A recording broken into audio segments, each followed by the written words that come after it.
दोस्तों, जैसा कि मैंने आपको अपनी पिछली वीडियो में बताया था कि मैं एक सीरीज शुरू कर रहा हूं जिसमें आप लोगों को स्टॉक मार्केट में कैसे डील करें इसको बिल्कुल बेसिक से हम लोग डिस्कस करेंगे।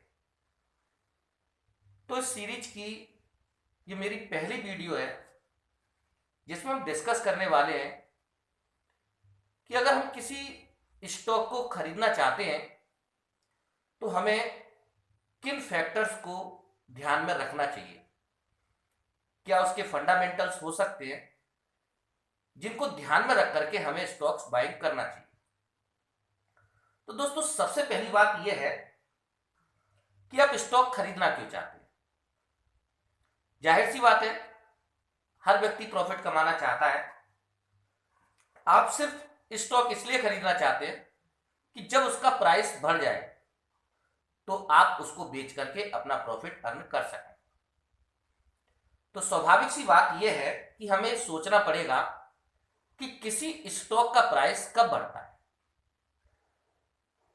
हमें उन फैक्टर्स को डिस्कस करना पड़ेगा, समझना पड़ेगा कि किसी स्टॉक का प्राइस मार्केट में कब बढ़ता है और कब स्टॉक का प्राइस घटता है।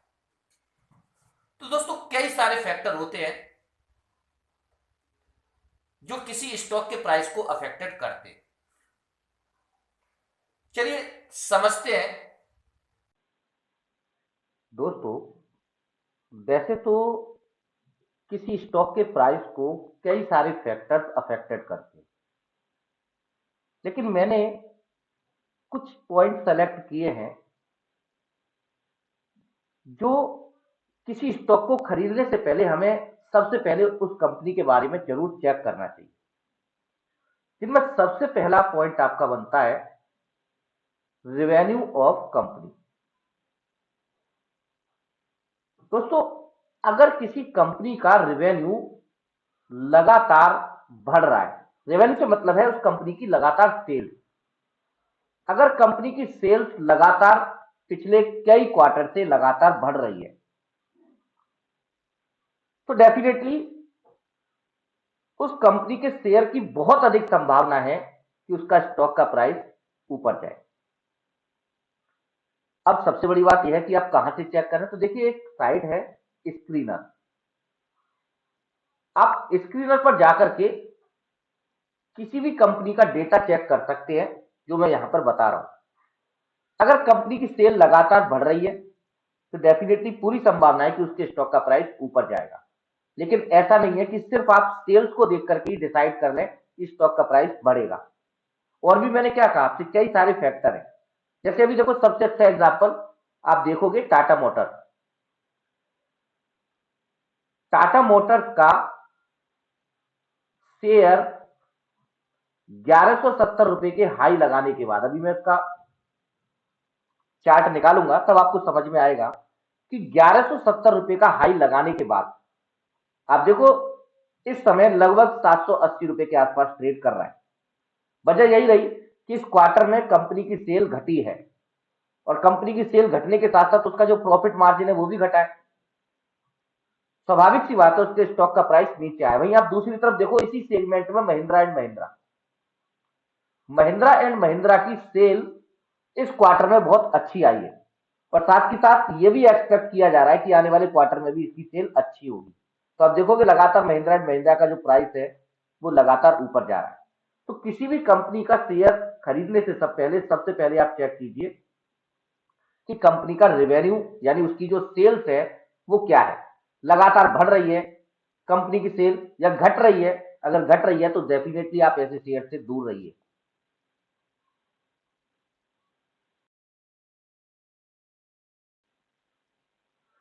ये दोस्तों टाटा मोटर्स का रिकॉर्ड है।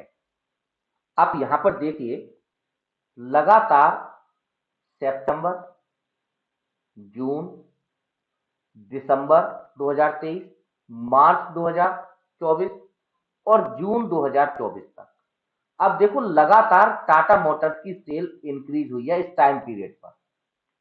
और आप इस टाइम पीरियड पर टाटा मोटर्स का चार्ट उठा के देखेंगे तो आपको पता चलेगा कि टाटा मोटर्स ने अच्छी खासी रैली की है।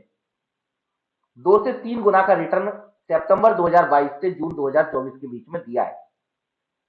लेकिन आप यहां देखिए, जो सितंबर वाला क्वार्टर आया है 2024 का, यहां टाटा मोटर्स की सेल डिक्रीज हुई है और सेल के डिक्रीज होने के साथ साथ आप देखेंगे स्टॉक का प्राइस भी लगातार फॉल कर रहा है।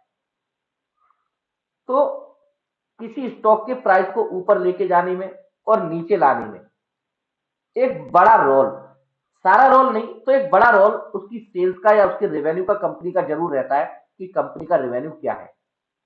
दोस्तों, इसी तरीके से बाकी पॉइंट्स पर भी हम लोग चर्चा करेंगे और साथ ही साथ ये भी देखेंगे कि किसी कंपनी की सेल्स के बारे में हम लोग कैसे अनुमान लगा सकते हैं कि सेल्स ग्रोथ बढ़ेगी, कम होगी। ये भी हम लोग अनुमान लगा सकते हैं अगर हम लोग थोड़ा ध्यान से समझें तो। चलिए मिलते हैं नेक्स्ट वीडियो में इसी